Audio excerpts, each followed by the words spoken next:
যে খবরে নজর রাখতে হচ্ছে, ভোটের মুখে হাওড়ায় কল্যাণ বন্দ্যোপাধ্যায়ের বিরুদ্ধে পোস্টার, সড়কের বিভিন্ন জায়গায় পড়ল পোস্টার। শ্রীরামপুরে তৃণমূল প্রার্থীর নামে পোস্টার ঘিরে শোরগোল। পোস্টারে লেখা তোলাবাজির কারণে হারবে কল্যাণ। এই মুহূর্তে সেই ছবি দেখতে পাচ্ছেন। সড়কের বিভিন্ন জায়গায় পোস্টার পড়েছে কল্যাণ বন্দ্যোপাধ্যায়ের নামে। কল্যাণ বন্দ্যোপাধ্যায় তিনি তাঁর নামে পোস্টার করছে। কি লেখা রয়েছে পোস্টারে? 2024 আসন্ন লোকসভা ভোটে কল্যাণ বন্দ্যোপাধ্যায়ের বিভিন্ন বিষয় নিয়ে প্রশ্ন তোলা হচ্ছে, খারাপ ব্যবহার নিয়ে প্রশ্ন তোলা হচ্ছে, তোলাবাজির কথা বলা হচ্ছে।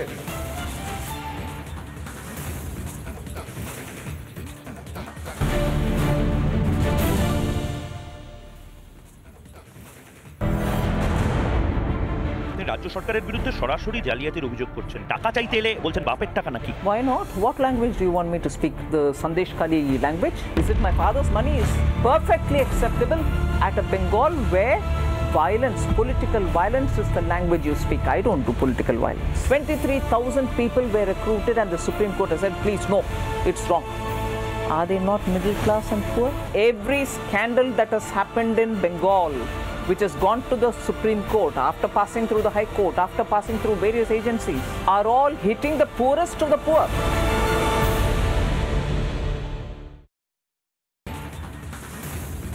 প্রতিবাদীদের ফের কণ্ঠরোধের চেষ্টার অভিযোগ। সন্দেশখালীর প্রতিবাদীকে ধর্ষণের চেষ্টার অভিযোগ। বাড়ি থেকে তুলে নিয়ে গিয়ে ধর্ষণের চেষ্টার অভিযোগ, এমনই অভিযোগ করছেন প্রতিবাদী। বসিরহাট আদালতে গোপন জবানবন্দি নির্যাতিতা। দফায় দফায় উত্তেজনা ছড়াচ্ছে সন্দেশখালীতে। বিরোধী দলনেতা শুভেন্দু অধিকারীর পোস্টার ছেঁড়াকে কেন্দ্র করে গত কয়েকদিন নতুন করে উত্তেজনা ছড়ায় সন্দেশখালীতে। এই প্রতিবাদ ভূমির মা বোনেদের সঙ্গে কথা বলতে এবং অভিযোগ নিতে বুধবার সন্দেশখালীতে যান আইনজীবী প্রিয়াঙ্কা টিবরেওয়াল।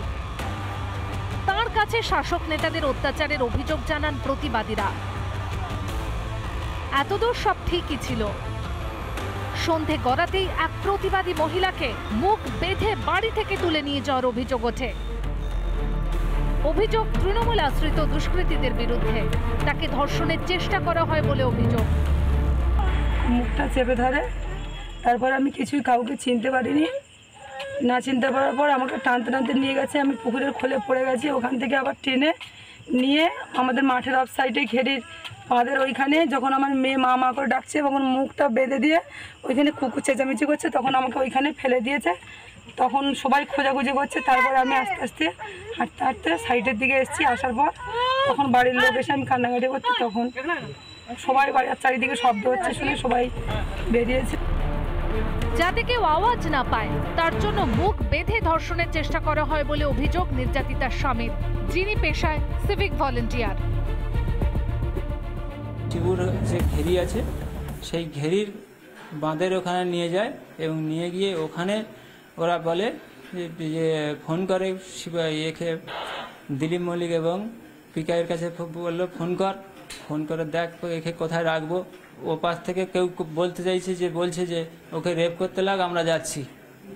সেই অবস্থায় ওরা যখন ওই চেঁচামেচি করছে, যখন হয়েছে কাপড়টা একটু মুখ থেকে আলগা হয়েছে, আর ওপাশ থেকে কিছু মহিলা যখন শব্দ হচ্ছে ওই দিক থেকে লাইট টাইট মারে, সেই সময় ওরা ছেড়ে দিয়ে পালিয়ে যায়। ইতিমধ্যে ঘটনার অভিযোগ দায়ের করা হয়েছে থানায়। ঘটনার জেরে আজ নির্যাতিতার গোপন জবানবন্দি নেওয়া হয় বসিরহাট আদালতে। তার সঙ্গে দেখা করতে এদিন আদালতে যান বসিরহাটের বিজেপি প্রার্থী রেখা পাত্র। শেখ শাহজাহান এদেরকে পারমিশন দিয়ে গেছে যে আমরা চলে যাওয়ার পরে আমাদের যদি জেল হয়ে যায় যে তোমরা সেই কাজটা পালন করবে। ওরা সেই হিসেবে পালন করছে। এক্ষুনি যদি অ্যারেস্ট না করে আমরা এর শেষ দিকে ছাড়বো। আমরা থানাকে দোয়া করে আমরা বসবো। আর এক্ষুনি সৈকত এখন দিলীপ মল্লিককে অ্যারেস্ট করতে হবে। রেখাদি, পুলিশের তরফ থেকে এসেছিল কেউ? অনেক স্বামী বলছে। হ্যাঁ, অবশ্যই এসেছিল। ওনাকে নিয়ে কোনো হেনস্থা করতো। ওখানে শারীরিকভাবে ওনাকে আরো মানসিকভাবে ওনার উপরে প্রেশার দিত। ওই জন্য আমরা যেতে দেইনি ওখানে। যদিও ধর্ষণের চেষ্টার অভিযোগকে পাত্তা দিতে নারাজ স্থানীয় তৃণমূল নেতৃত্ব। পুরো ঘটনায় রাজনৈতিক চক্রান্ত বলে দাবি শাসক দলের নেতাদের। প্রিয়াঙ্কা কি করতে, সে খায় না মাকে। সে এসে সারা ভারতবর্ষে বিজেপির 200 আসন পাবে না। আমি দায়িত্ব নিয়ে আপনাকে বলছি। তাই পশ্চিমবঙ্গে সন্দেশখালী নিয়ে মানুষের মা বোনেদের বাংলার সম্মানকে নষ্ট করার চেষ্টা করছে। প্রিয়াঙ্কা টিবরেওয়াল নিজেরই একটা অস্তিত্ব নেই। সে গিয়ে এসে উত্তেজনা সরাচ্ছে। এটা নিয়ে তৃণমূল কংগ্রেস কোনো ভাবছে না। সন্দেশখালী থেকেই 30,000 ভোটে জিতবে তৃণমূল। কবে সমস্যার অবসান হবে সন্দেশখালীর? প্রতিবাদ করলেই চেষ্টা হচ্ছে জনতার কণ্ঠরোধের। শাসকের বিরুদ্ধে মা বোনেদের জবাব কি প্রভাব ফেলবে ব্যালটে? জবাব মিলবে 4 জুন। অর্ণব মৈত্র, এলিনা ভট্টাচার্যের রিপোর্ট, রিপাবলিক বাংলা।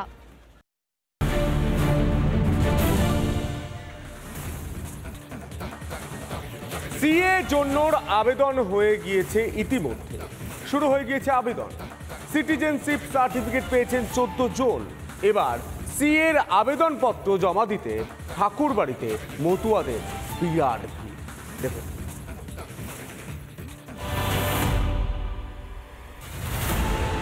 মতুয়া মহাসংঘের পক্ষ থেকে শুরু হলো সিএ এর জন্য আবেদন। অনলাইনে আবেদন করছেন মতুয়া সম্প্রদায়ের মানুষ।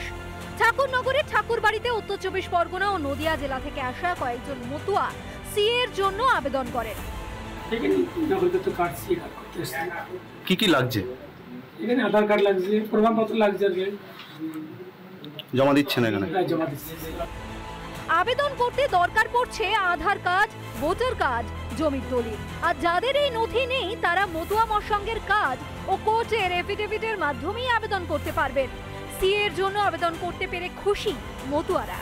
আজকে এসছি আমরা সেই নাগরিকত্বর যে ফর্ম ঠাকুরের নেতৃত্বে, শান্তনু ঠাকুরের নেতৃত্বে ঠাকুর বাড়ির থেকে সিএ যাতে আমরা পাই, তাদের জন্য আমাদের সেই ব্যবস্থা উনি করে দিয়েছেন। সরকারকে আমরা ধন্যবাদ দিই। আমাদের ভগবান, দ্বিতীয় ভগবান আমাদের নরেন্দ্র মোদী।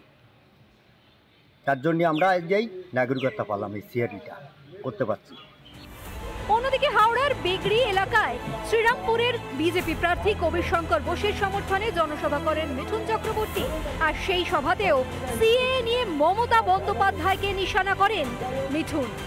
আপনার নাগরিক বানানোর জন্য এটা সেটা যার নেই তা এখন করে নিন, জীবনে কোনো কষ্ট হবে না। আর যদি ওনার কথা শোনেন তাহলে আগের জীবনে কষ্ট আছে এ লিখে দিলাম। নাগরিকত্ব পেতে ধীরে ধীরে ঠাকুর বাড়িতে ভিড় জমছে মতুয়াদের। পাশাপাশি গোটা দেশের মানুষ মেতেছে নাগরিকত্ব পেতে। টিটপ বিশ্বাস ও বিশ্বনাথ দাসের রিপোর্ট, রিপাবলিক বাংলা।